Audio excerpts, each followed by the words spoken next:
السلام علیکم ورحمۃ اللہ وبرکاتہ۔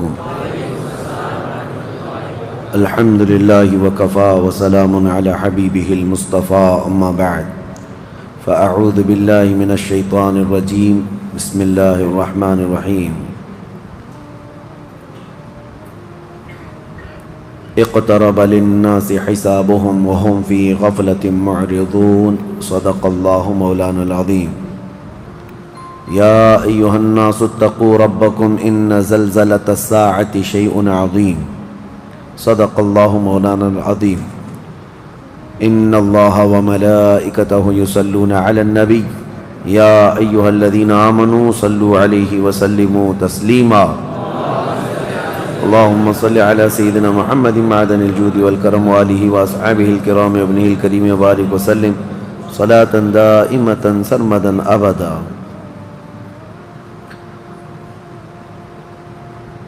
قیامت کے قریب پیش آنے والے معاملات جو اللہ کریم نے قرآن میں بیان فرمائے اور اس کے حبیب نے اپنی احادیث میں بیان کیے، ان میں سے اکثر علامات اب ظاہر ہونے لگ گئی ہیں۔ میں بڑی علامتوں کا آج ذکر کرتا ہوں۔ جنگیں بہت زیادہ ہونے لگ جائیں گی، مسلمانوں کا قتل عام بڑھ جائے گا۔ نبی پاک صلی اللہ علیہ وسلم کی احادیث کی روشنی میں حالات آپ کے سامنے رکھ رہا ہوں۔ قتل بڑھ جائے گا، جس کو حرج کہا گیا حدیث پاک میں، اور کثرت سے جنگیں ہونے لگیں گی، ہر جگہ مسلمان مغلوب ہو جائیں گے اور کفار و مشرکین غالب آنے لگیں گے۔ یہ وہی حالات ہیں جس کی طرف ہم ہانکے جا رہے ہیں۔ حد ہو گئی۔ آج میں نے جب یہ دیکھا، اندور شہر کے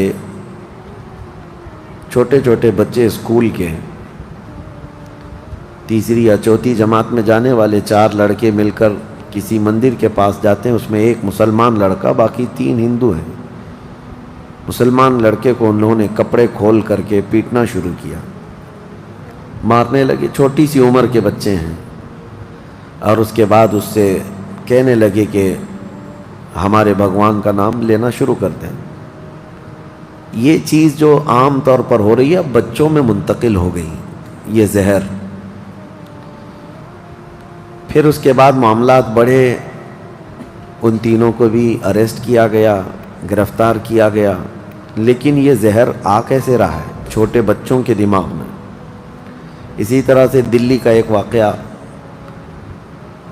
چھوٹی سی 10 سال کی ایک لڑکی بچی ہے، اسکول میں ایڈمیشن ہوا ہے، دوسرے ہی دن اس کو دوسری نان مسلم لڑکیوں نے تانا مارنا شروع کیا کہ مسلمان گندے ہوتے ہیں۔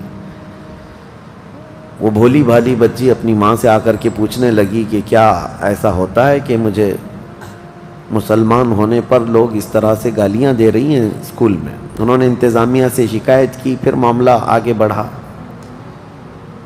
وہاں پر بھی کارروائی جو نام پر ہونی تھی ہوئی، لیکن میں یہ مثالیں اس لیے رکھ رہا ہوں کہ زہر اتنا بڑھ چکا، اب نیتاؤں میں نہیں، اب بڑے پہلوانوں میں نہیں، اب بچوں میں بھی یہ زہر آ گیا ہے۔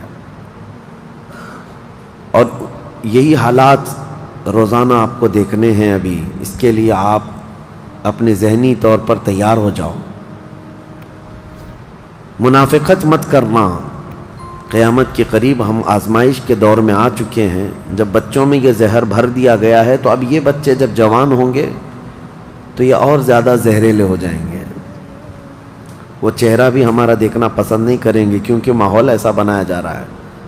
اس ماحول کے بنانے میں بہت ساری چیزیں ذریعہ ہیں، فلمیں بھی ہیں، سیریلز بھی ہیں، انٹرنیٹ بھی ہیں، سوشل میڈیا بھی ہے، نیتاؤں کے بھاشن بھی ہیں، اور کٹر سادھوؤں کے پرووک کرنے کے طریقے بھی۔ یہ سب چیزیں مل کر کے بچوں کے دماغ کو زہریلا بنایا جا رہا ہے۔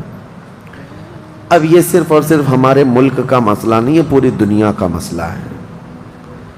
ابھی آپ کو پتہ ہوگا چند سالوں قبل نیوزی لینڈ میں ایک آدمی مسجد میں داخل ہوا اور لائیو سٹریم کرتے ہوئے نمازیوں کو گولی مارتا گیا۔ تقریباً 50 لوگ اس کی گولی سے مر گئے تھے مسجد میں، اور اس کی شوٹ کرنے کا اس نے لائیو سٹریم بھی چالو رکھا ہے. وہ لائیو دکھاتا بھی رہا اور شوٹ کرتا رہا. ایک آدمی کا اس طرح کسی مسجد میں گھس کر کے 50 کے قریب نمازیوں کو مار ڈالنا، یہ کون سی مانسکتا تھی؟ یہ کون سا ذہن تھا؟ وہ بھی اریسٹ ہوا اور اس کو اپنے کیے پر پچھتاوا نہیں تھا، اسی لیے کہ برسوں وہ اس آگ میں جل رہا تھا کہ مسلمان ایسے ہوتے ہیں، مسلمان ایسے ہوتے ہیں. تمہارے متعلق یہ زہر جو پھیلایا جا رہا ہے، یہ کوئی حادثہ نہیں ہے، اتفاق نہیں ہے، یہ ہونا ہے. اب میں آپ کو جو چیز عرض کر رہا ہوں اس کے انتظار میں ہم رہتے ہیں. اللہ سے دعا بھی یہی کرتے ہیں کہ جنگیں جب بڑھ جائیں گی، ہر جگہ مغلوب ہونے لگ جائیں گے، ظلم اتنا ہو جائے گا کہ تمہاری گردنوں پر کرسیاں رکھی جائیں گی. آج بھی دیکھیں جو حالات ابھی ہمارے ملک میں چل رہے ہیں، اور اس پر کسی کو بولنے کی بھی اجازت نہیں ہے. تم ناانصافی کے خلاف آواز بھی نہیں اٹھا سکتے. اتر پردیش میں 144 ہے، پورے صوبے پر، پورے اسٹیٹ میں کرفیو نافذ ہے کہ کوئی ٹپنی بھی نہ کرے. سب کے سوشل میڈیا سائٹس کو پر سائبر پولیس کی نظر، ساری چیزیں اپنی جگہ پر. لیکن میں یہ کہتا ہوں سب کر لو، لیکن جو حق بات ہے وہ ہم آخری سانس تک کرتے رہیں گے انشاءاللہ.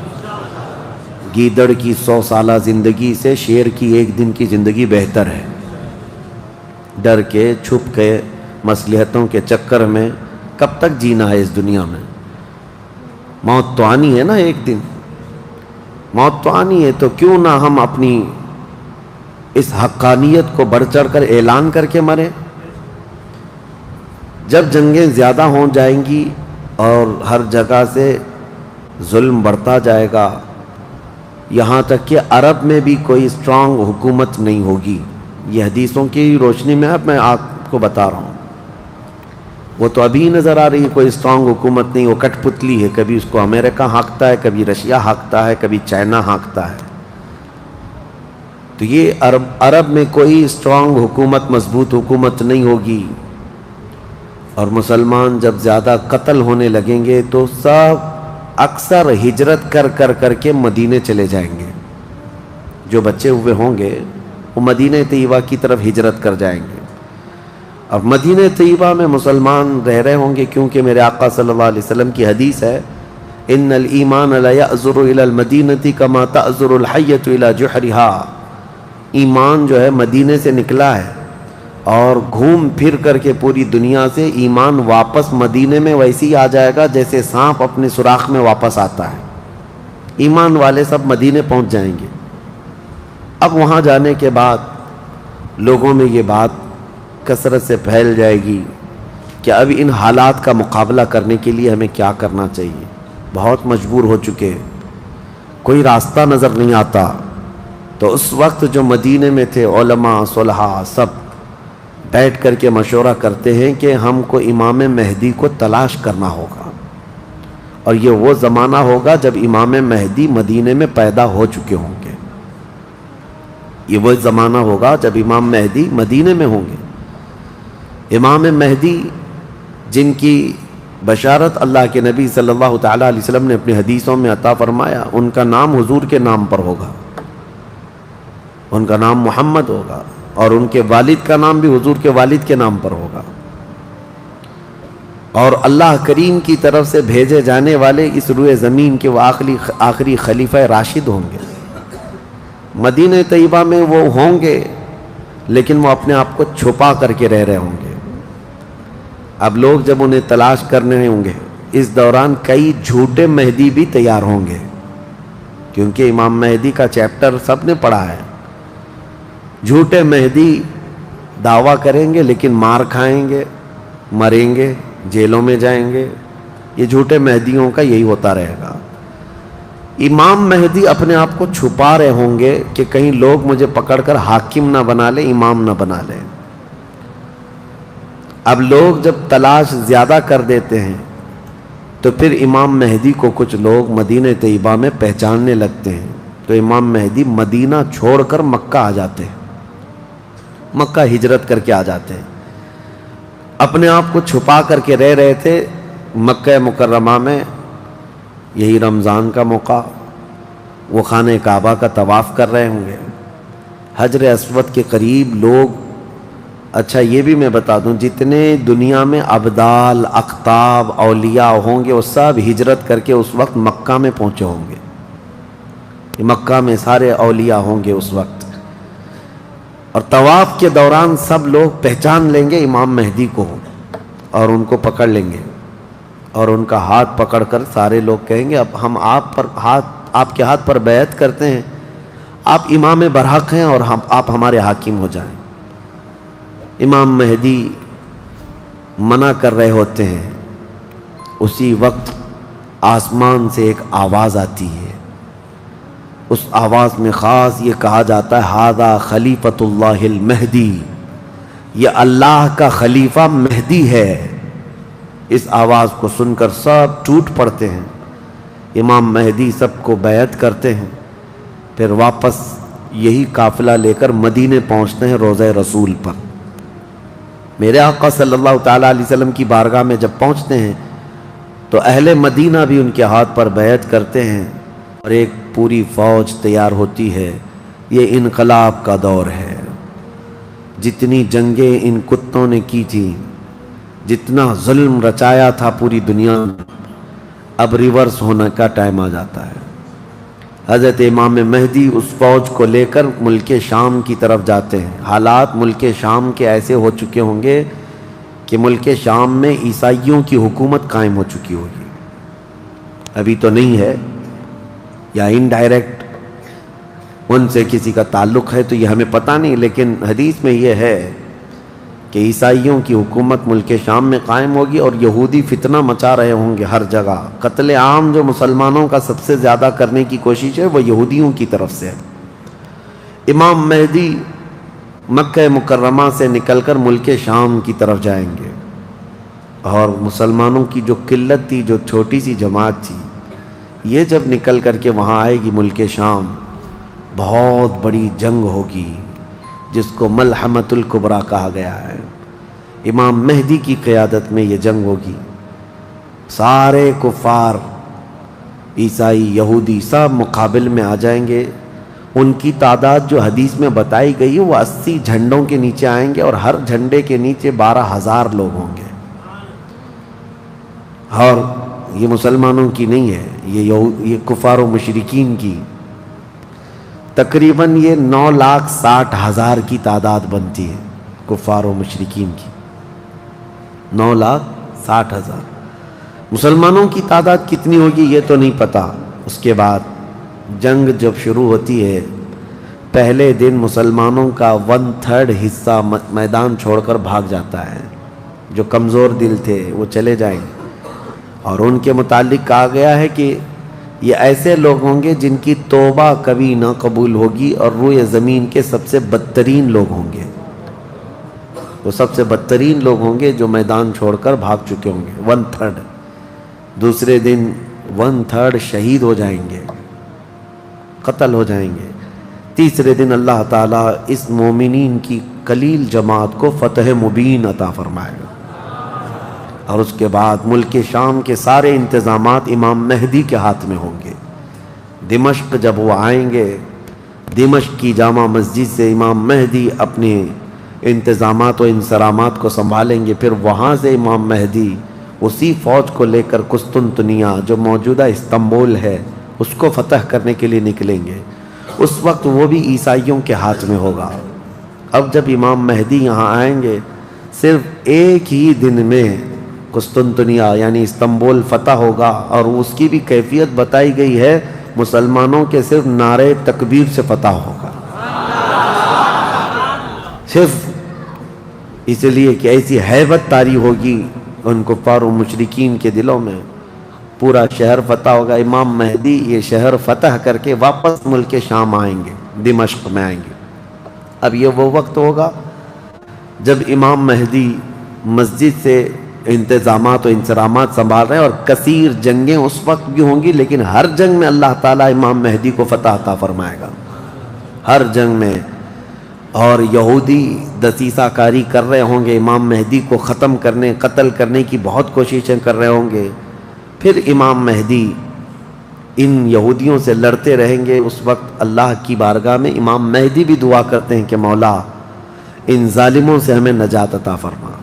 اور یہودی بھی جگہ جگہ اس بات سے پریشان ہوں گے کہ امام مہدی نے ان کا بیڑا غرق کر رکھا ہے، جہاں جاتے ہیں مقابل میں یہ شکست کھاتے ہیں، مر جاتے ہیں، اور ان کے مقابل میں کوئی آ نہیں پا رہا ہے۔ تو پھر ایران کے ایک علاقے میں یہ یہودی کثرت سے دعا میں مشغول ہوں گے۔ یہ وہ زمانہ ہوگا جب عراق اور شام کے بیچ میں دجال ظاہر ہوگا، دجال، جس کے متعلق حدیث پاک میں تفصیلاً بہت ساری باتیں آئی ہیں۔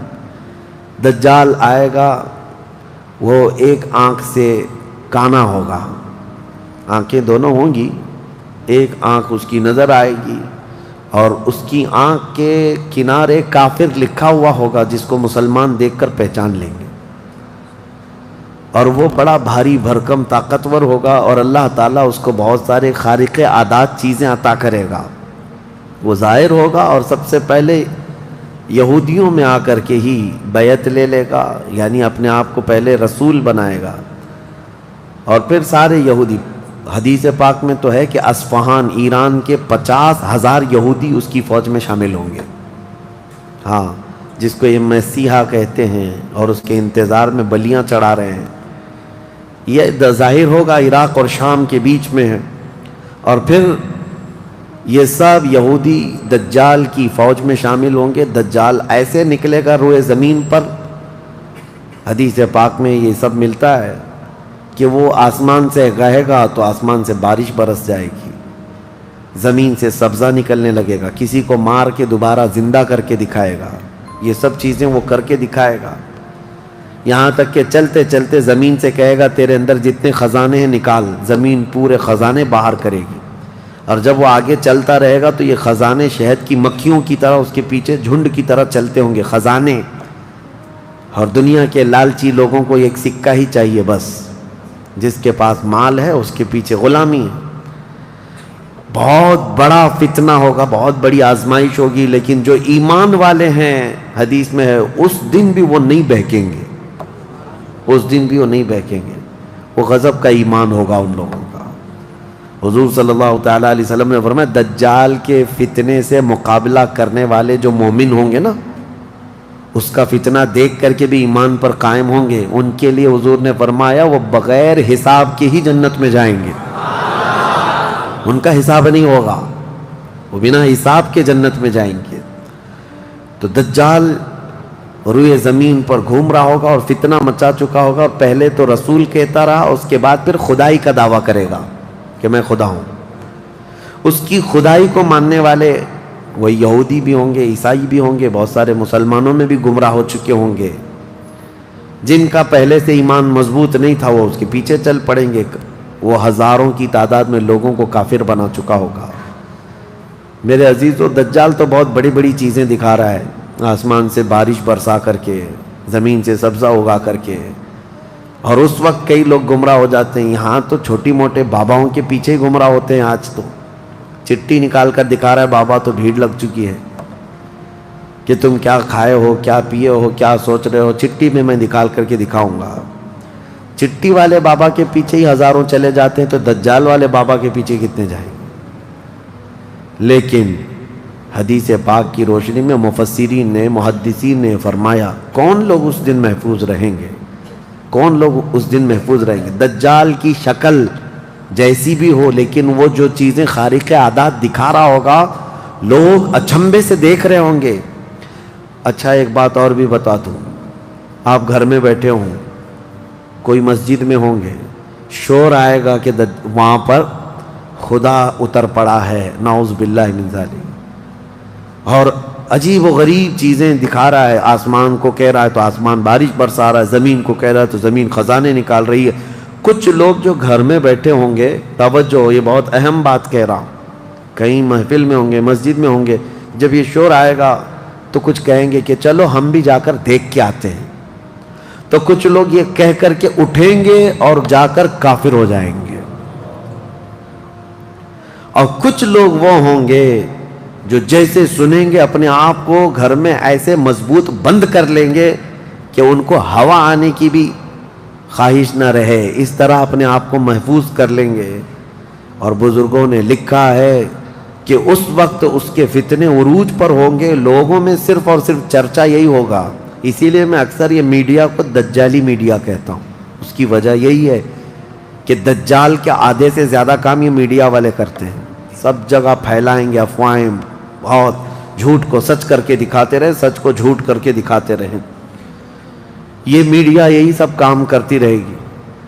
اس وقت کون لوگ محفوظ رہیں گے؟ بزرگوں نے لکھا ہے دجال کے قریب بھی جائے گا کوئی بندہ لیکن اس کو دیکھ کر نہیں گمراہ ہوگا، تو یہ کون ہوگا؟ جس کا سینہ حضور کی محبت سے بھرا ہوگا، یہ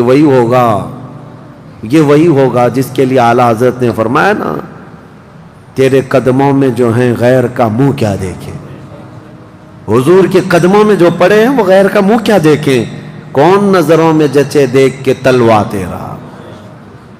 اب یہ دجال گھومتا ہوا جب فتنہ بہت برپا کر چکا ہوگا، مکہ جائے گا، پہلے یہ یمن جائے گا، یمن میں بھی بہت فتنہ پھیلائے گا، اس کے بعد پھر مکہ آئے گا، مکہ کی سرحدوں کو اللہ تعالیٰ فرشتوں سے محفوظ کر رکھا ہوگا، فرشتے اسے داخل ہونے نہیں دیں گے، ماریں گے اور داخل نہیں ہو سکے گا۔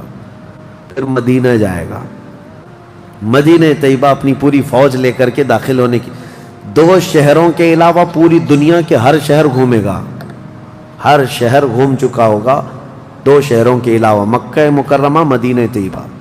مدینہ طیبہ کے سرحد پر آئے گا، وہاں پر بھی اللہ کے فرشتے پہرا دے رہے ہوں گے، میرے مصطفیٰ کا شہر ہے، دجال نہیں آ سکتا۔ لیکن اس کا شہرہ جب مدینے کے باہر بہت پھیل چکا ہوگا، مقام جرف ایک جگہ ہے، وہاں تک وہ پہنچ چکا ہوگا، جہاں آج بادشاہ نے ایک پیلس بنایا ہوا ہے، ان لوگوں نے ایک پیلس بنا کر رکھا ہے وادی جرف میں، وہاں تک پہنچے گا تو مدینہ طیبہ کے ایک عالم وہ جائیں گے، اس سے مناظرہ کریں گے، ڈیبیٹ کریں گے، صرف مناظرے کے کرنے کی وجہ سے اس عالم دین کو وہ قتل کر دے گا، قتل کر کے اس کے بعد پھر ان کو دوبارہ زندہ کرے گا، اور اس کے بعد کہے گا کہ دیکھا میری طاقت۔ اس عالم دین کا کہنا ہوگا اب تو مجھے تیرے دجال ہونے پر اور زیادہ یقین ہو گیا، اس لیے کہ میں نے میرے مصطفیٰ سے سنا ہے، وہ مار کر کے دوبارہ زندہ کرے گا۔ اور اس عالم کا دوسرا چیلنج یہ ہوگا کہ میں نے اپنے حبیب سے ایک اور بات سنی ہے، اب کی بار اب تو مار کر کے دکھا۔ دوسری بار حدیث پاک میں ہے دوسری مرتبہ اس عالم کو قتل کرنے کی 1000 کوشش کرے گا لیکن مار نہیں سکے گا۔ وہ عالم ربانی بیان کریں گے، اللہ کے نبی صلی اللہ علیہ وسلم کی بیان کی ہوئی علامات یہی ہیں، ایک بار قتل کر کے اٹھائے گا لیکن دوبارہ وہ مار نہیں سکے گا۔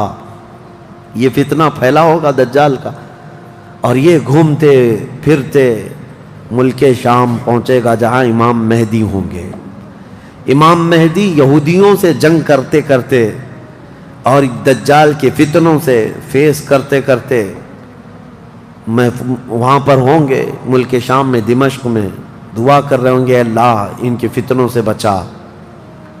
ایک عصر کی نماز ہوگی، جب امام مہدی نماز کے لیے جا رہے ہوں گے، 2 فرشتوں کے پروں پر ہاتھ رکھتے ہوئے سیدنا عیسیٰ علیہ السلام اتر جائیں گے۔ حضرت عیسیٰ علیہ السلام اب بھی باحیات ہیں آسمانوں پر، اللہ کریم ان کو اتارے گا، وہ آئیں گے۔ حضرت امام مہدی فوراً ہی حضرت عیسیٰ علیہ السلام کو پہچان لیں گے اور آپ کا ہاتھ پکڑ کر کے وہ لائیں گے، اور امامت کے لیے جب وہ آگے بڑھائیں تو عیسیٰ علیہ السلام نماز نہیں پڑھاتے، امام مہدی سے کہتے ہیں امام آپ ہی ہوں گے، حاکم آپ ہی ہوں گے، منتظم آپ ہی ہوں گے۔ اب عیسیٰ علیہ السلام یہ بیان فرمائیں گے میں تو صرف اور صرف دجال کے قتل کے لیے آیا ہوں۔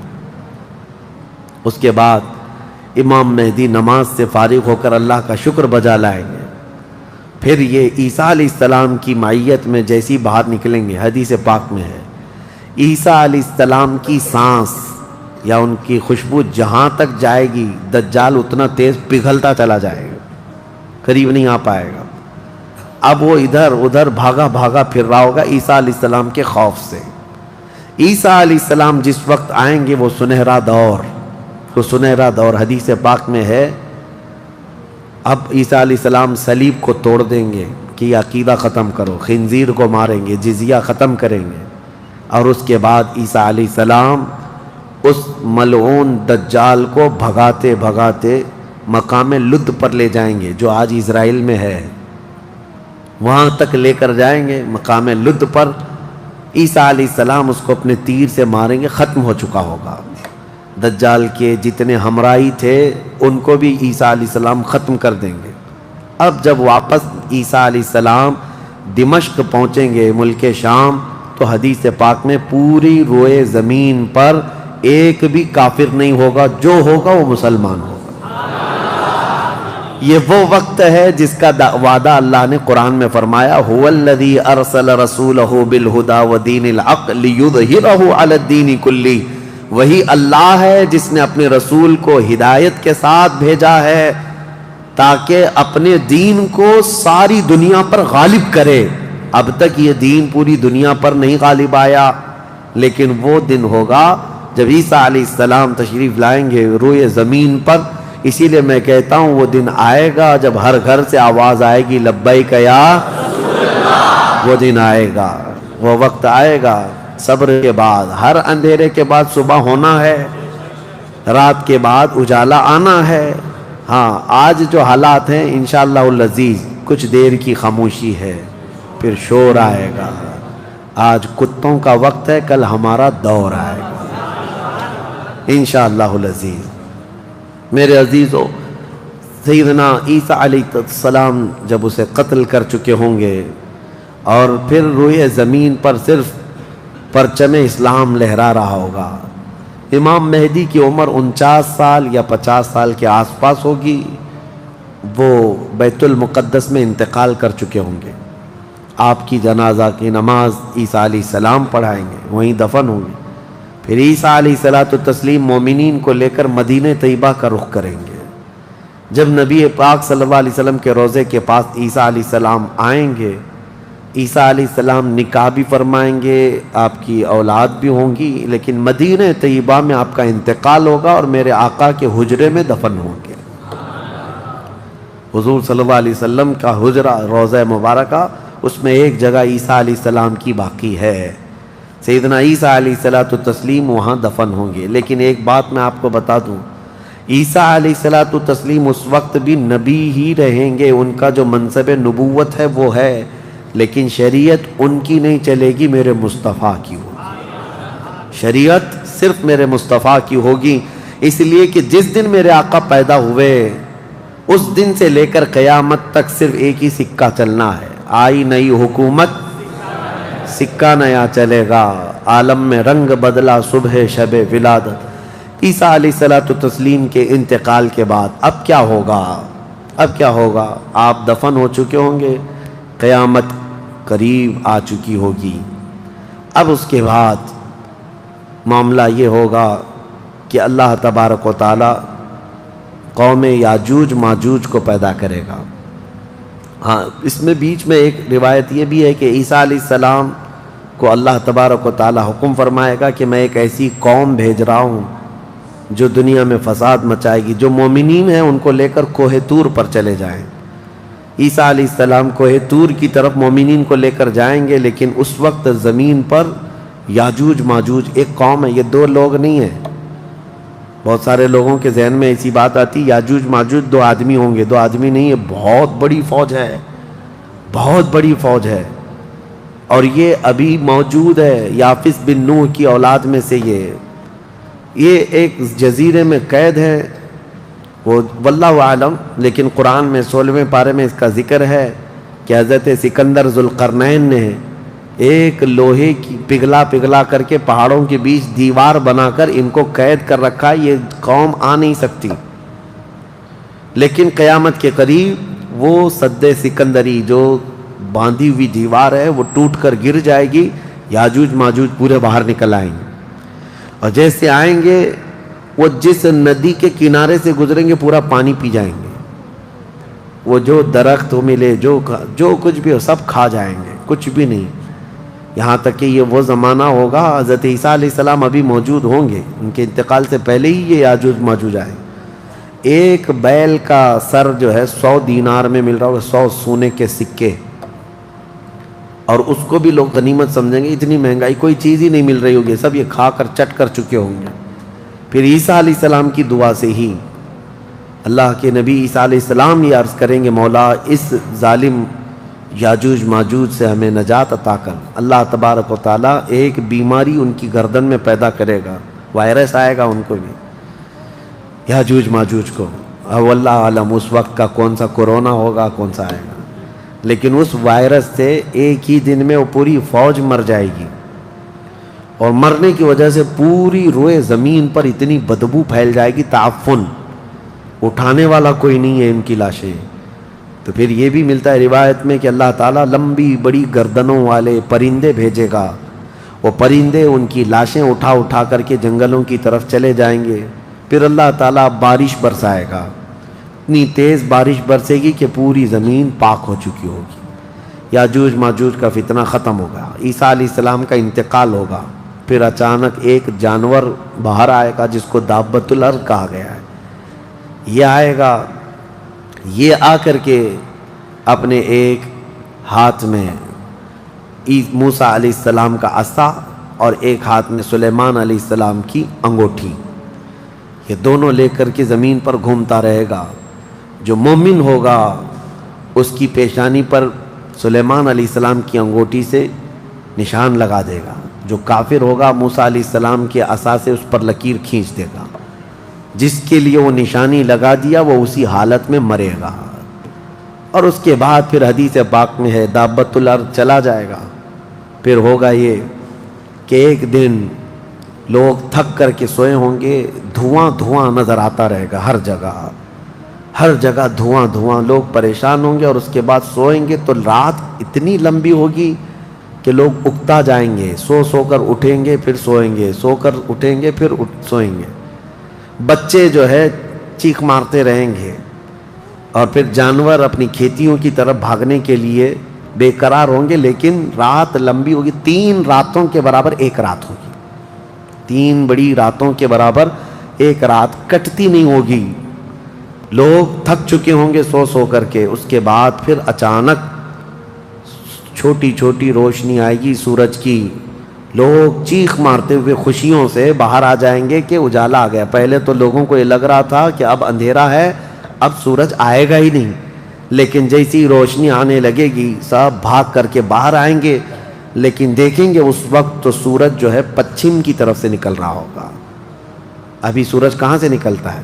پورب، ایسٹ سے نا، مشرق سے، اس دن سورج ویسٹ کی طرف سے، مغرب کی طرف سے نکل رہا ہوگا، پچھم کی طرف سے، پہلے ہلکا ہلکا نکلے گا سورج، یہ دیکھ کر کے جو لوگ بہت لمبا سو کر کے آئے ہوں گے گھبرا جائیں گے کہ آج کیا ہوا، یہ وہ دن ہوگا کہ میرے آقا نے فرمایا توبہ کا دروازہ بند ہو چکا ہوگا، اس کے بعد پھر کسی کا ایمان بھی قبول نہیں، کسی کی توبہ بھی قبول نہیں، یہ لاسٹ دن ہے توبہ کا، لاسٹ دن کیا، اس سے پہلے جو گزری رات لاسٹ تھی، رات لاسٹ تھی، سورج نکل کر کے آئے گا دھیرے دھیرے دھیرے، اس کے بعد دوپہر کا وقت جتنا ہوتا ہے اتنے وقت تک وہ آئے گا، اور اس کے بعد پھر واپس مغرب کی طرف ہی چلا جائے گا، ایسا نہیں کہ پچھم سے نکل کر کے پورب میں ڈوبے گا، آدھے تک آئے گا دوپہر تک، اور اس کے بعد سورج پھر اپنے معمول کے مطابق جیسی روٹین ہے واپس پھر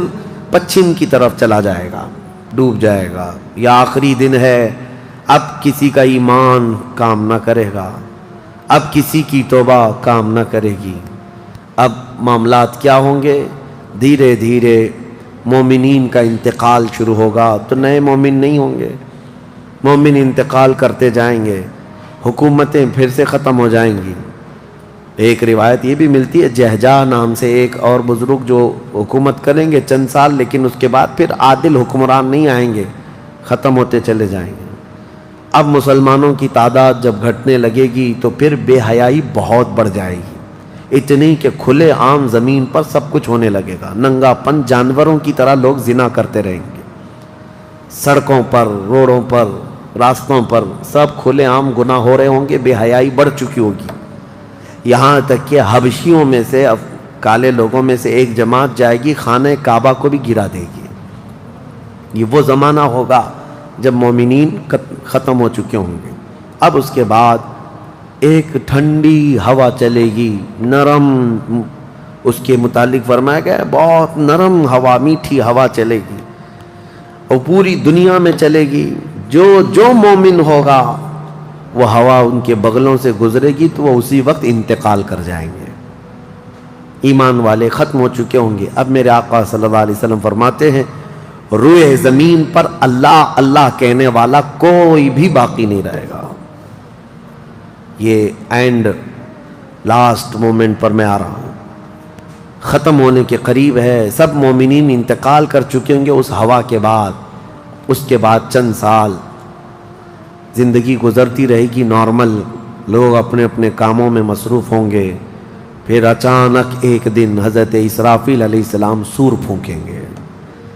یہ سور ایک باجے کی شکل کی چیز ہے، دھیمی دھیمی آواز اس کی بڑھتی جائے گی، اب یہ آواز اتنی تیز بڑھے گی کہ دھماکہ ہوگا پوری زمین پر، زلزلہ آ جائے گا، اتنا بڑا زلزلہ آئے گا کہ قرآن میں ہے یوم ترونہا تذہل کل مرضعۃ عما ارضعت وتضع کل ذات حمل حملہا، تم اس دن دیکھو گے حمل والی عورتوں کے پیٹ سے بچے باہر آ جائیں گے۔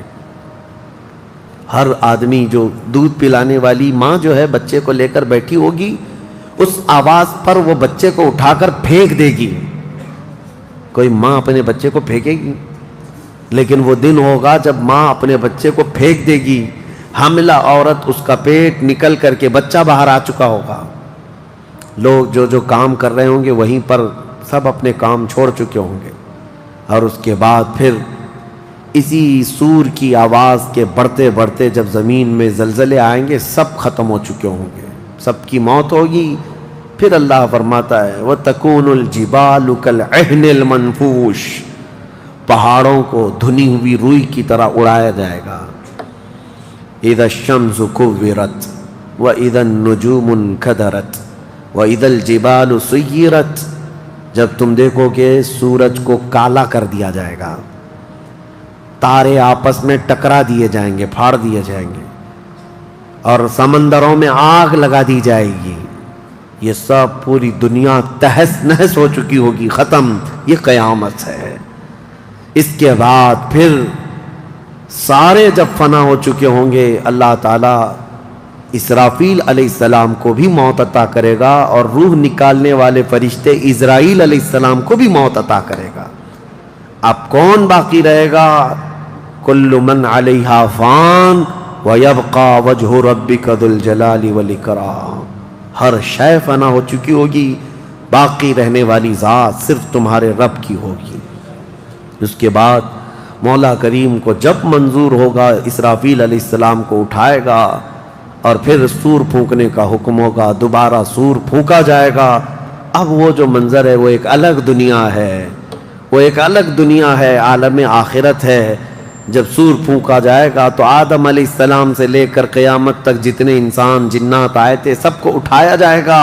حدیث پاک میں ہے اب وہ دوسرے سور سے، نفخہ ثانیہ سے سب سے پہلے جو اٹھے گا میرے آقا صلی اللہ علیہ وسلم اپنی قبر سے اٹھیں گے۔ حضور نے فرمایا دوسرے سور کے بعد میں اپنی قبر سے اس طرح اٹھوں گا کہ میرا ایک ہاتھ ابو بکر کے کندھے پر ہوگا، دوسرا ہاتھ عمر فاروق کے کندھے پر ہوگا۔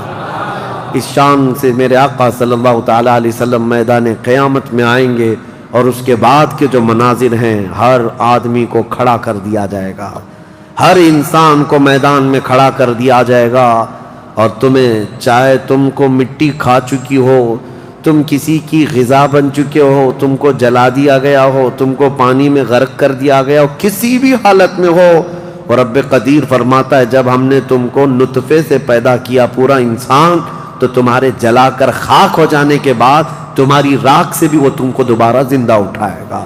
جب تمہیں زندہ اٹھایا جائے گا پھر یہ میدان ہوگا یہاں پر جو کھڑا کر کے حساب کتاب کا دن ہوگا وہ 50,000 سال کے برابر کا ہوگا. اب یہ ایک لمبی داستان ہے میرے عزیزو. وہاں کے جو حالات ہیں اس دن ایک آواز آ رہی ہوگی جس کو قرآن میں اللہ نے فرمایا لمن الملک اليوم.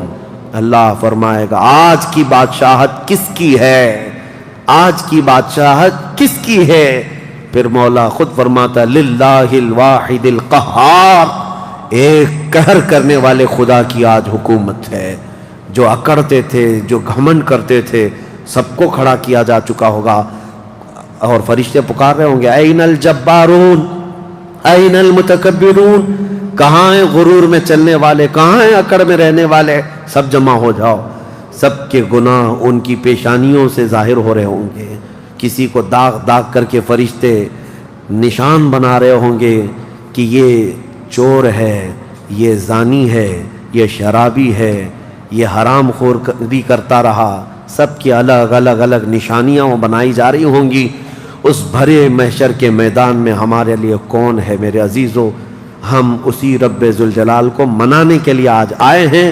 اس تصور کے ساتھ اب ہم کھڑے ہو کر اس کا ذکر کریں گے کہ مولا آج ہم تجھے منا رہے ہیں, تو ہم سب سے صلح فرما لے. کل بھری قیامت کے دن ہمیں ننگا اور ذلیل ہونے سے محفوظ فرما لے. اور قیامت کا دن ہوگا انشاءاللہ العزیز میرا رب اسی ذکر کی مجلس کی برکت سے ہماری بخشش کا اعلان فرمائے گا. وہ دن کتنا خوبصورت ہوگا, ذرا تصور کرو کہ اس ذکر کی مجلس کو اللہ تعالیٰ ذریعہ بنائے اور قیامت کے دن جب سب کھڑے ہوں گے لاکھوں کی تعداد میں اور تمہارا نام پکارا جا رہا ہوگا فلاں کا بیٹا فلاں کہاں ہے, تم گردن اونچی کر کے دیکھ رہے ہوں گے کیا ہے میرے حساب میں, کیا ہے میرے پلے میں. تو فرشتے کہیں گے اللہ کی طرف سے حکم آیا ہے, تیرے لیے جنت ہے, تیرے لیے جنت ہے. کھڑے ہو جائیں اور ذکر کے لیے تیاری کریں. وآخر دعوانا ان الحمد للہ رب العالمین.